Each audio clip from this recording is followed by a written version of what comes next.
Book discussion, Wolves of Eternity by Karl Ove Knausgaard. This is a novel about a man, actually a boy in his 20s. We accompany him through his life. Later on, he's an older middle-aged man with kids and family. And his story is about his father, who has a somewhat interesting past, who died in a car accident and who fell in love with a lady in Soviet Russia. He being from Norway, that became a problem. And it turns out that there is some more ties that later on get unveiled. And Sievert, the main character of the book, he sort of follows the footsteps of his father through letters, and later on meets his sister that actually lives in Russia. The father had an affair with another woman, and so on and so forth. I don't want to give away too much from the plot. This is a very deep novel. I think I would put it in a pretty high category. It's a very good novel, worth reading. The techniques are very good. I read the English version, so I assume the Norwegian is even more compelling. The English is pretty good. The translation is great. And I've listened to the book, so the reading is also fantastic. The actors are really good. So having said that, let's get to the bone here, or to the meat, excuse me. I think the most interesting, this book has inspired me. So that's always, in my opinion, the biggest compliment I can give any author. It has inspired me. It has made me think. And what it made me think the most is the epistemological part of the book. So there is definitely a thread throughout the book about epistemology, about the science of knowledge, of what it means to actually acquire knowledge. What is science? There is several points in the novel where characters are presented with the choice to either follow academia or not follow academia, or even within academia to follow maybe more established ways versus less established ways. There's sections in the book where biosemiotics comes out, so we are crossing the path towards mysticism, and I think the book ends with a mystic note. So there is definitely a question. I think that would be my first point I want to discuss, which is the question of epistemology that Knausgaard brings up here. And I just want to bring in an analogy before I discuss the book. The analogy which hasn't been discussed in the book, but every time I think epistemology is a subject of discussion, this analogy has to be brought up. And the analogy is the following. Imagine you find a book of poems by Shakespeare. Let's say alien society finds this book, and they have no idea where it comes from. They have no idea about what literature is, or Shakespeare, who he is, what English means, the language, none of that stuff. They just see the book. They just see the poems. And they start studying this book, and they start finding relationships between the words. They start uncovering certain patterns. Maybe they call them laws, like how rhymes are built and what the alphabet could mean. And they go deeper and understand that there is such a thing as an alphabet, and so on and so forth. So I hope I get the point across. Like, you could study this particular observation and bring out knowledge. You could maybe even write a poem based on the knowledge that you gather, but you will never really understand who Shakespeare was and why he wrote those novels. And I think this analogy works well with any kind of epistemological question. Let's say, what is it our science does and our physics does, and so on and so forth? Are we just uncovering patterns, calling them laws, when in reality we don't know what's going on? And we could be the chicken that is being fed every morning by the farmer, and also starts learning a lot of things and patterns, and then one day the hatchet comes and everything is gone, and therefore all the theories and all the knowledge that the chicken actually learned are useless. So I think this novel certainly alludes to this particular subject, and particularly the ending is mystical. So the ending offers a door towards a reality that is totally different than the one we think we know. I think the author opens up the door towards questioning science, questioning any kind of human endeavor to gather and understand and know things. The point now, this is my second point, it's related. The concept of judgment actually happens a lot. Like there's a lot of judgment in this book. There's a lot of, Sievert, the main character, he judges his brother, he judges his coach, he judges his father, and he's also being judged by his mother, his sister, his wife. So there's a lot of presumption that somebody is right versus somebody is wrong, that somebody might be doing the right thing when maybe they're not doing the right thing.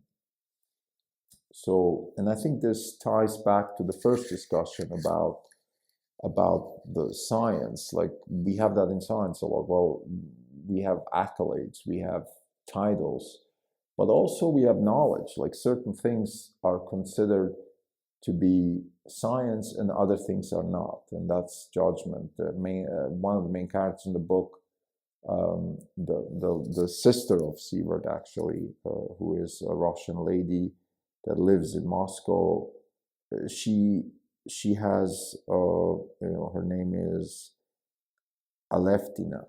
So Aleftina, she goes down the path of biology.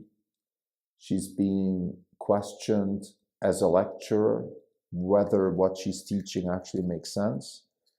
So the question comes like, what are you actually teaching us? Evolutionary biology is not proven, and you're omitting creationism, which could also be an explanation for biology. And she has a verbal, skirmish with somebody in a lecture room about these things. Later on, she actually drops the subject of biology and becomes a doctor, maybe because at least as a doctor, you can do things that are real without being too much occupied with science. And I think this opens another interesting door, which is, I would say, it's almost like an existentialist approach towards life, right?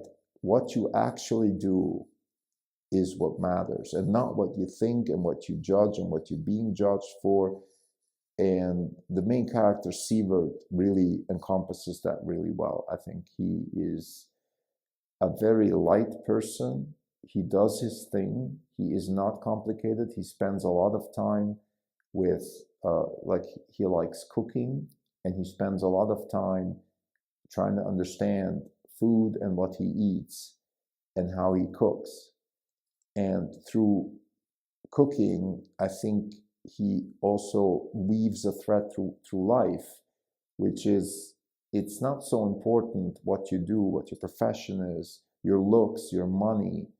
What really matters is what you actually do on a day-to-day basis, and who you love, what you eat, maybe whether you have fun. So there's some existentialist idea here in my opinion. So I would say those are sort of the main threads, right? It's the scientific aspect, the epistemological aspect, the judgment, the human characters that like to judge each other. It's a human characteristic. There is music weaves through the novel, and I think music as a symbol for feeling. You can feel the narration, you can feel the story through the music. Very well done. It happens to be a technique that I use in my novel, and this is definitely unrelated. I can attest to that. I can't prove it because I haven't published my novel yet. I'm in the process of publishing it. There's actually some of my novel, Chronopunk, is already on Substack. I'm up to episode 11 now, published on Substack, so you can check it on my Substack. But and I'm using the same thing. I'm using music as a historical marker and also as a character depiction, right? So anybody who remembers their teenage years when they were dating, I think will know what I'm talking about when I say that you can judge somebody by what kind of music they like and what kind of music they listen to. This was definitely the case in my times when I was young and dating girls or even making friends. The music you listen to kind of defined who you are, and that was actually a decision-making point. Do I want to date this girl or not? If she likes Bon Jovi, for example, nothing wrong with Bon Jovi, it just wasn't my style. Versus if you came across with Joy Division or Depeche Mode back in the 80s, even now, I would say that's definitely something I would appreciate. And then there's maybe Guns N' Roses was like, okay, fine, who doesn't like Guns N' Roses in the late 80s? You're 20 years old, you're crazy. So it's kind of, but it's not as shallow as Bon Jovi and so on and so forth. I don't want to, this is not a music critic, but I think I like the music aspect. The author is very meticulous about that. Knausgaard is a very detailed writer. He has, I would say, a Russian approach, and that's, depicting very detailed surroundings and actions. So actions and surroundings are described in very detailed form. He's very good at that. You definitely put yourself in that position, like you're there, you're in Moscow walking around the Red Square, you're in this bar eating burgers and chips, you almost smell the burger. Like he's very good at that. So I would say, again, I think this is a very good novel.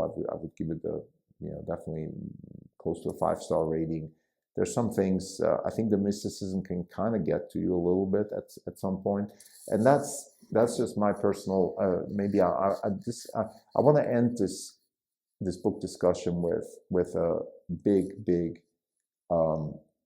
what should I call it, with a big disclaimer. Like every time I do a book discussion here on the podcast, I have to remind myself that I am seeing this book through my lens. This is really me reflected through this book. I'm not a book critic. This is not meant to put an academic touch to Knausgaard, or I don't want to publish something that is accepted by academia or any of that stuff. This is just my lens, the way I see it. My emphasis on epistemology comes from the fact that I am very interested in epistemology. My emphasis on judging people within the scientific community is something I'm very deeply concerned about. As an investor in technology, we are of the opinion that freedom is the ultimate source of knowledge, and knowledge the ultimate source of wealth. So this is important. This is not just a philosophical discussion for us. This is real. Like if you don't have freedom of expression and freedom of thought, then if you want to study biosemiotics, then go ahead and do it. I am all for that. But I also want to be discriminating in what is useful and what is not useful. And I think Knausgaard makes that point to some extent. I mean, you're Sivert's brother, who is the scientist, the maybe modern NPC, if you will, the sort of programmed robot that is very good at math, but really doesn't understand the world really well. At the end, he says science can really tell us what things aren't. In other words, how they fit into our understanding of the world. That's the best science can do, and create new understanding, and then try to fit new observations into that understanding. And if it doesn't fit, you create a new definition, and so on and so forth. But there is also room for mysticism. There is room for that. And maybe mysticism is the wrong word, but semiotics, like signs from nature, a bit like the old Vikings. Like they used to believe in science. They used to believe in the world being just a bunch of signals from the gods to people. And there's certainly some of that. We dream, for example. Dreams is a theme in this book. There is things like coincidences and stuff, but that's not so big, but it's there.